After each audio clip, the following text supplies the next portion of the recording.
हरे कृष्ण। हम लोग वैदिक साहित्य से संकलित गृहस्थ आश्रम का महत्व से संबंधित श्लोकों से चर्चा कर रहे हैं। पराशर स्मृति अध्याय 7 श्लोक संख्या 42। आपत्काले तु निस्तीर्णे शौचाचारं न चिंतयेत् शुद्धिं समुद्धरेत् पश्चात स्वस्थो धर्म समाचरेत्।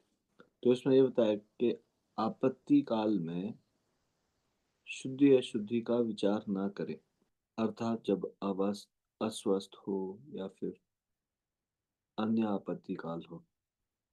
यहाँ लिखा है स्वस्थ होने पर ही शुद्धि अशुद्धि का विचार करें। महाभारत अनुपर्व अध्याय 127 श्लोक संख्या 16।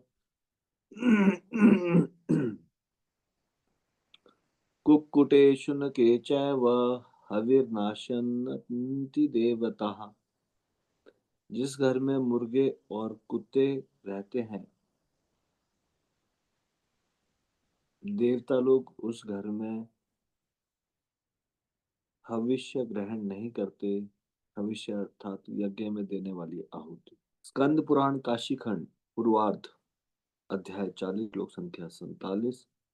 कार्तिकेय और कुंभज ऋषि का संवाद। बलात्कारोपभुक्ता वा चौरहस्तगतापि वा न त्याज्या दयिता नारी नास्यास्त्यागो विधीयते। यदि किसी ने स्त्री से बलात् भोग कर लिया हो अथवा वह चोर के हाथों में पड़ गई हो, तो भी पत्नी का परित्याग नहीं करना चाहिए। उसके त्याग का विधान नहीं है। पद्म पुराण भूमिखंड अध्याय 22 श्लोक संख्या 23। ब्रह्मा जी और व्यासदेव का संवाद।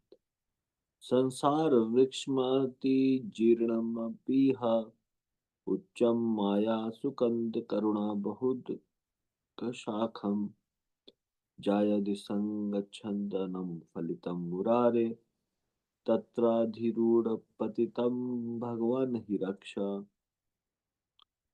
अनुवाद। संसार एक वृक्ष के समान है। यह अत्यंत पुराना होने के साथ बहुत ऊंचा भी है। माया इसकी जड़ है।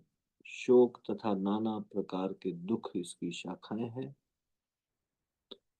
पत्नी आदि परिवार के लोग पत्ते हैं और इसमें अनेक प्रकार के फल लगे हैं। हे मुरारे, मैं इस संसार वृक्ष पर चढ़कर गिर रहा हूँ। हे भगवान, इस समय मेरी रक्षा कीजिए, मुझे बचाइए। शिव पुराण अध्याय 17 श्लोक संख्या 12। ब्रह्मा जी और नारद मुनि का संवाद। धातु परीक्षा दुर्भिक्षे रणे शूरस्य जायते आपातकाले तु मित्रस्य शक्तो स्त्रीणाम कुलस्य ही।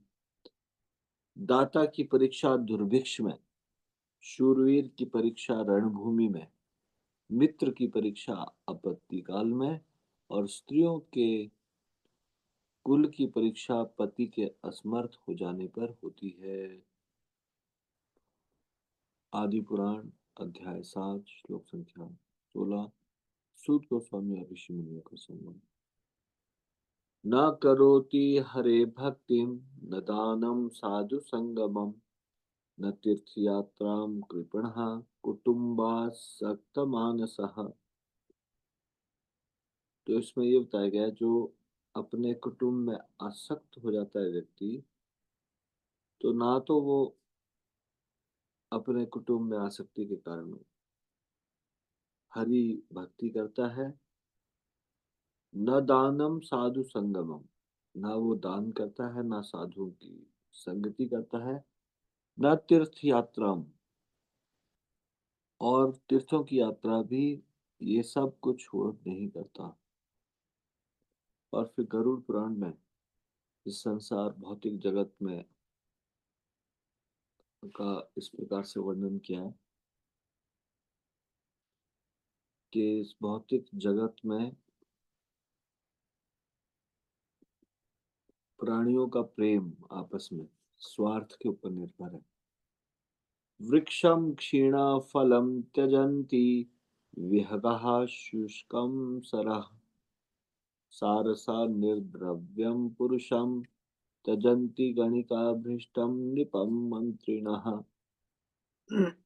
पुष्पं पर्युषितं त्यजन्ति मधुपः दग्धं वनान्तं मृगः सर्वकार्यवशाज्जनो हि रमते कस्यास्ति को वल्लभः। अनुवाद। पक्षीगण फल रहित वृक्षों का परित्याग कर देते हैं। सारस पक्षी सूखे हुए सरोवर को छोड़कर अन्यत्र कहीं चले जाते हैं। वैश्याएं धन से रहित होने पर पुरुष को छोड़ देती हैं। मंत्री भ्रष्ट राजा का त्याग कर देते हैं। भंवरे बासी पुष्प को त्याग कर नव विकसित कुसुम पर चले जाते हैं।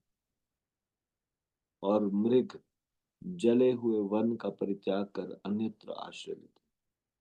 इस प्रकार यह स्पष्ट है कि संसार में स्वार्थवश ही सभी प्राणी एक दूसरे से प्रेम करते हैं। वास्तव में कौन किसका प्रिय है?